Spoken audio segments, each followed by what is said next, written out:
kulan waxaan daawada meel walba ha joogto waxaad ku soo dhawaataa janaal kale waa film Soomaaliya kale ku soo gudbiya warbixinada ugu dambeeyay la xiriira arrimaha Bollywoodka, Hollywoodka iyo Tollywoodka. Hadda warbixintana maanta waxaan ku soo qaadanaynaa jilayaasha reer Tollywood iyo kuwa Bollywoodka ee ugu dabeecad wanaagsan. dabeecadda ayaa ah mid dadka ku soo dhaweysa oo dabeecad la'aan ayaa ka dhigan inaadan bulshada la dhaqmi karin. liiskan ay waxa ku soo qaadanayna jilayaasha Bollywoodka ee la isku raacay inay dabeecad fiican yihiin oo ay bulshada la dhaqmi karaan xanaaqoodina aan sida u dhaweyn.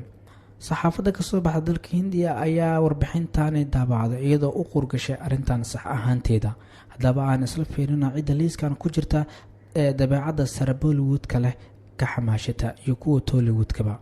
qofka koowaad ee liis ku jira waa Rajinikanth.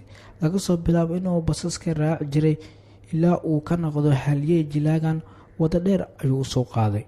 waxaa la arkay sida asiga iyo noloshiisaba ay tahay waxaa la isku raacay mid yaqaano qiimaha ishoosiinta.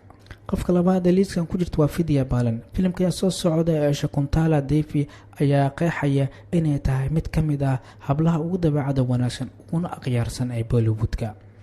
qofka saddexaad ee liiskan ku jira waa Akshay Kumar. waa jilaan ugu soo jiitay jiliinkiisa asagoo aan luminaynin degnaantiisa. wuxuu si degan iyo aqyaarnimo ula dhaqmaa cid walba uu la kulmo.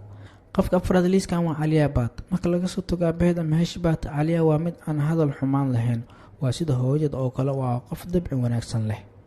qofka shanaad liiskan waa Siddharth Malhotra. jilaaga mustaqbalka leh Bollywoodka ayaanan ahayn mid dabeecad qalabsan, wuxuuna sameeyaa horumar joogto ah waana mid aan ismuujin. qofka lixaad liiskan waa Aishwarya Rai Bachchan. waa tusaalaha degnaanta iyo qiimaha xagga dabciga ee leedahay. waa mid ka mid ah atriishooyinka ugu degan ee Bollywoodka. qofka toddobaad liiskan waa Tiger Shroff.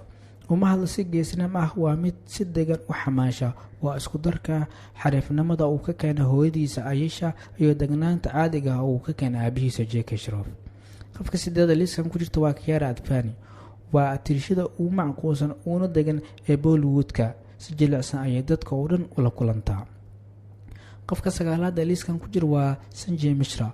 waa mid ka mid ah aktarada ugu guulaha badan ee Bollywoodka. waa mid ishoosiya taas oo aad ka dheehan karto noloshiisa dhabta ah. qofka tobanaad liiskan ugu dambeeya waa Pankaj Tripathi.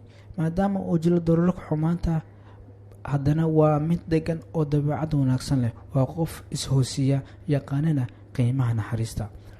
inta ayaan kusoo xirnaa liiska maanta aan ku eegayna jilayaasha ugu dabeecadda wanaagsan ee ka xamaasha Bollywoodka iyo Tollywoodka. haddaad ku cusubtaa janaalkan fadlan subscribe inoo saar, like inoo saar asxaabtaada la wadaag.